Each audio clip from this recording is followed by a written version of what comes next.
Alright, up here at the top right, we have our red player, our Terran player from the team, OGS.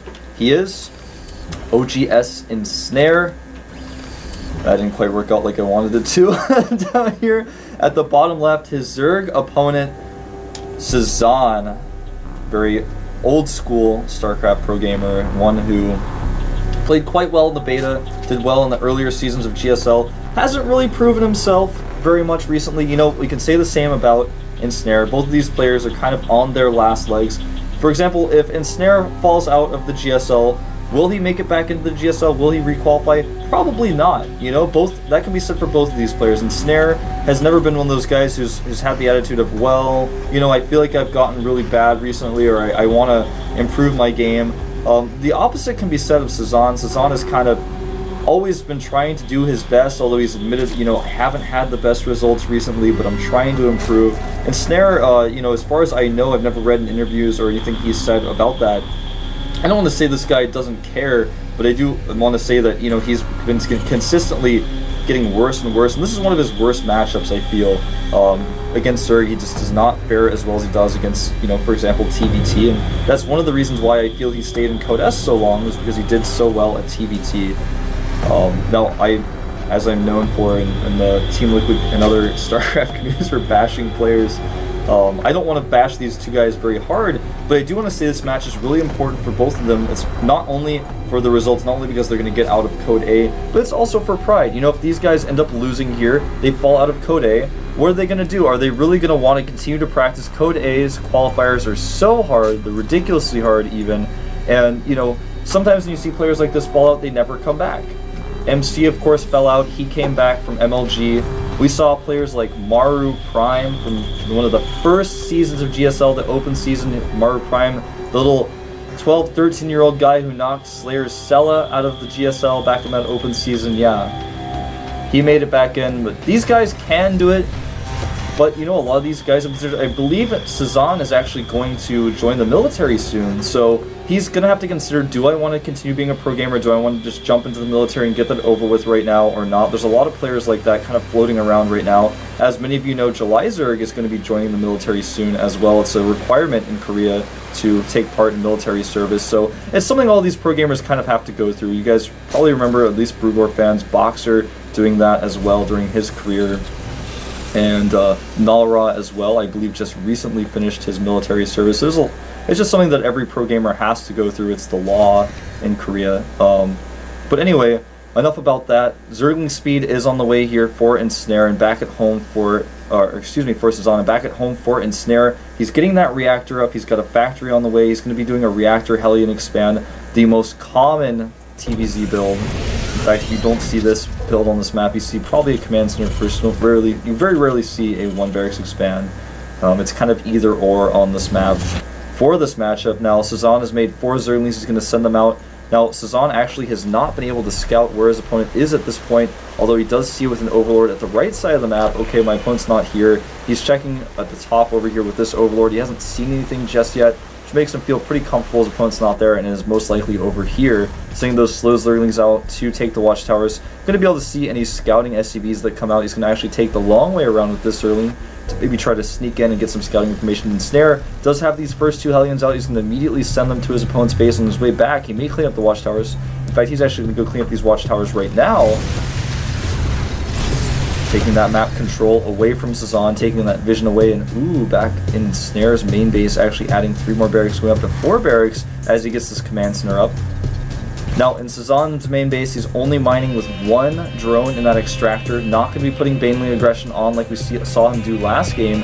Normally, this is a common occurrence. Most players like to pull their drones out of that gas to get that extra minerals so they can get more drones out, get those queens out immediately, make extra Zerglings if they need to. You know, if they're not going to make Banelings, if they're not going to make Roaches, they don't really need that gas, but they keep the 1 in there for a while just to be safe, because if you have that 1 in there, that means, sure, right now, Cezanne has actually built up about 100 gas. If you needed to make a Baneling nest and defend an all-in or something, you could do that. If you need to make a Roach Warren, he could make some Roaches. He could put those drones back on, so he gets extra mining, but it's not, you know, it's not like he's way committing to not mining gas. Orbital finishing up here for Ensnare, going to start dropping mules here. Right now the worker count is 25 for Ensnare to 27 of Cezanne. These first 4 Hellions are going to come over here, try to do a little bit of damage, but Cezanne has 2 queens here. He also has a spine crawler. He should be totally fine.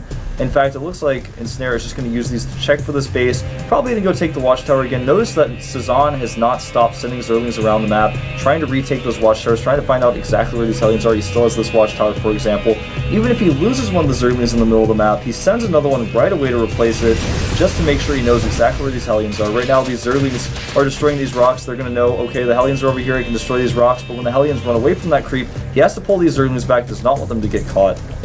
Also notice Cezanne has a Zerling over here at these rocks to spot for Ensnare taking a 3rd base. He knows he's not doing that. He does not, however, know about all of these barracks. Interestingly enough, Ensnare has moved this factory off of a reactor, saying, if I make Hellions, I only want to make them 1 at a time. So anyways, Ensnare right now, back in the middle of the map, moving out with a ton of Marines here. He's actually going to push up with these Marines and Hellions. There is only 1 spine crawler here and not a ton of Zerlings right now. In fact, just 18. This queen may get caught here. She pulls back just in time, but Ensnare is not stopping. He's going to push all the way up the ramp. 4 Banelings in production right now. That means 4 less Zerlings to fight at this moment. A lot of drones running away here, stacking up a little bit. Oh, the carnage. A lot of drones going down. The Banelings going for these Hellions. And nice splitting by Ensnare, actually doing quite well in this engagement, cleaning up the Banelings now, and the drone's going to fight the Hellions. Oh no, I think Cezanne is in a ton of trouble, losing so many drones at this point. In fact, a total of 16 workers killed, 17 I suppose I should say, as this Hellion starts cleaning up the remainder of these drones. No! 20, and will he target down another one? No. 20 workers killed in total there. Right now, that puts our worker count at 37 to 34, as those workers were dying. Cezanne did the smart thing. It's a huge overstep of, you know, when a lot of Zerg players have this kind of aggression hit them, they make a ton of Zerlings, they freak out, they don't remake drones, and then suddenly the Zerlings are out, they can't really do anything with those, and they're still behind in worker count. But right now, when that attack hit, he knew, okay, I have enough units to hold this, I'm going to lose a lot of drones, but while the attack is going on, I'm going to drone up quite heavily. Now he's still at 41 to 41. But that being said, because he did not make very many attacking units, Ensnare now has a lot of opportunities. He can take a 3rd base almost for free because there will be very few units out to contest that, or he can actually just gather up his forces and attack again. Right now he's producing siege tanks, doesn't have siege mode on the way just yet, but he'll be getting that fairly soon. Wants to make medevacs as well, but you know, he's just now powered up his gas, so he doesn't have a ton of gas laying around to do that. Just wants to get those siege tanks out ASAP. Remember, he's got this kind of macro orbital, if you will, in his main base. He's been able to drop mules with. He's also, you know, keeping that SCV count quite high. He's 49 SCVs to 41 drones right now because he's making 3 SCVs at a time. That means when he does finally take this 3rd base, once he destroys these rocks, he's going to have an awesome economy. He's going to have a fully saturated 3-base economy. And right now he's going to push out. This is one of those timings I was talking about that Cezanne is kind of unlocked, where if Ensnare decides to commit to an attack, he actually could just kill Cezanne. He's going to force a lot of units. But instead he is going to go for these rocks, destroying the rocks immediately with this force, rather than going for an attack. I think it's a little bit, you know, of an interesting choice. He could have just destroyed the rocks with some of his forces at home and sent an attack force out to force possibly a cancel on the space. Right now, Cezanne has his macro hatchery up. He's getting Burrow right now. He's getting Mutalist flyer attack. He's got 6 mutas on the way, and in fact, those are his first 6 mutas, so he's just now started that +1 flyer attack. Getting that hatchery down here at the bottom left right now as well. A few Banelings sneaking out into the middle of the map. We've seen Cezanne do this in the past. I mean, some might argue that even this was the winning move for him last game. Hitting all those Marines unlocked the timing for him to just finish off Ensnare. So doing little things like this in the areas where your opponent's Marines are most likely to path is actually really smart. You know, if you lose these 2 Banelings, sure, you lose a decent amount of resources, but that's totally fine. Right now, Ensnare is moving his command center over here, dropping down these missile turrets, even adding a bunker for some extra defense. But here come the first wave of mutas. There are missile turrets already in place, and smartly, Ensnare doing actually a really smart move, moving his Marines around already, hoping that the mutas would come in here and try to force the destruction of these turrets, then fly away, but the Marines would already be waiting for them on the outside. Unfortunately, did not quite work out for him like that. Trying to hit this Overlord here, but the Overlord gets away. Speedling run by prepared for Cezanne over here on the left side of the map. Not going to do a whole lot as Ensnare's army is well positioned here. In fact, he's got that bunker now up. So missile turret's actually not finished. And the Zerling's going to run in here again. Doing a little bit of harassment. Stimming by Ensnare to kill these. Actually stimming way too many Marines. Yeah, sure, he's got a medevac out over here, but that's way too much of an overstim by Ensnare. I have to be really critical of that. 10 drones on the way right now for Cezanne as he gets his base more saturated. He's got +2 melee weapons on the way as well. 11 Marines, though, at a time being produced for Ensnare. Look at that production. He's just got this huge wave of Marine after Marine after Marine. We've got 2 factories for Ensnare pumping out siege tanks. His upgrades are at 1-1. He hasn't yet started these 2 upgrades yet, but I'm guessing based on his resources right now, he should be doing that soon. Leaves a few Marines here to help defend this turret, and look at that. Traps these Mutas. The Mutas can't find an opening. Really nice defense by Ensnare, and will he catch these Mutas with these Marines? Oh, so close. Close call there. This time stimming only a few Marines to chase those Mutas. Scanning here just to make sure there's not a Baneling trap. Baneling traps are actually laid over here on this side of the map instead. A Marine trying to sneak over here to see if this base has been taken or not. And he stims when he sees the Mutas. Additional supply depot is required. Does see no base there, so really nice move by Ensnare, able to scout that. +2 flyer weapons very quickly on the way for Cezanne. Let me talk about the worker counts right now. 65 drones for Cezanne to 62 SCVs for Ensnare. He's gone up now to 72 drones. Right now, as far as units goes, though, 50 Zerlings and 16 Mutas, 11 Banelings out as well, but the army of Ensnare is much larger. Look at that army supply. Yeah, Ensnare's got 30 more supply. 6 of that is in siege tanks. He has 80 Marines out right now. Not, not 50 Marines, not like 60 Marines, not 25. No, actually he has 80 Marines out right now. And Cezanne is going to have to engage this just right. He has so many Marines. Look how many Marines he has. This looks like a lot of Marines, but guess what? There's more Marines here. They're over here too, and they're over here on the left side. They're defending stuff. There's 4 Marines over here in this bunker. They can stim. They already did. He's got so many Marines here. Cezanne is narrowing that supply gap right now, 176 to 177. And Cezanne moving out with a huge force. He's going to try to catch Ensnare's army here, but Ensnare is pre-splitting his Marines. He's got his tank siege up. This is a really good position for Ensnare, but Cezanne has a larger armory, I feel, right now altogether. If he decides to go for a nice flank, he may be able to do a ton of damage, cleaning up some of these Marines and getting away with his Mutas, not losing a lot of them. They don't yet have +2 flyer weapons. 24 more Zerlings on the way, but Cezanne does not know about this attack just yet. Looks like he's going to spot it with the watchtower, just barely sees it. Will he force the cancel on this hatchery? We'll find out.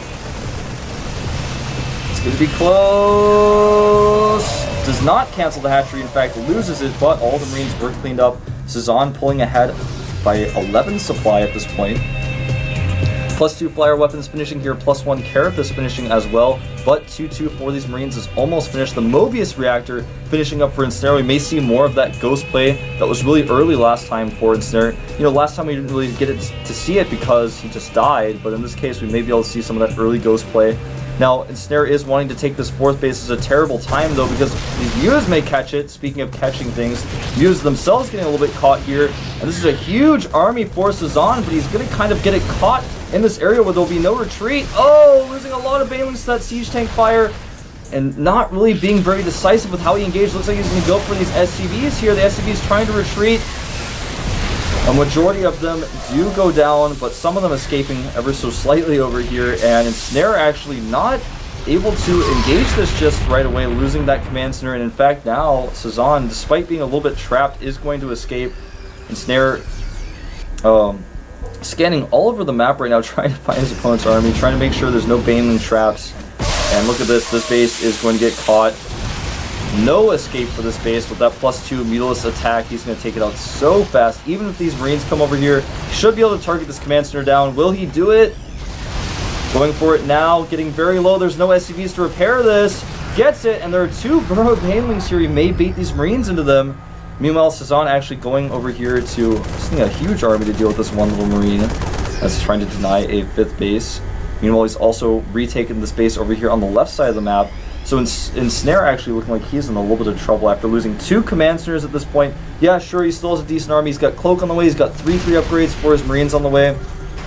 But he doesn't have 80 Marines anymore. He's got 63. And 63 is not as many as 80. It's not as many as 100 right now. There are literally 100 Zerlings on the map. 47 Banelings with 28 more on the way. Plus 1 Flyer. Carapace is going to be done. Those Mews are going to be a little bit beefier. He's already getting that Pathogen Glance upgrade for his Infestors. A huge engagement here. Oh man, I think this could be the end for Ensnare. He just does not have enough. Look at that carnage on those Marines. He's just going to keep going here. Ensnare having no answer for this.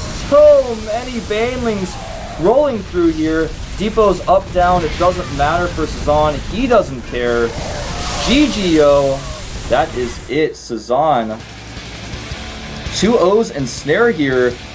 Both times just ending him with a huge, massive attack. And I feel like Cezanne just outplayed Ensnare at every turn in that game. So I think we are going to take a quick 5-minute break, and then we'll jump into our next games, which will in fact be Genius versus Symbol. So don't go anywhere, guys. I'll be back in 5 minutes.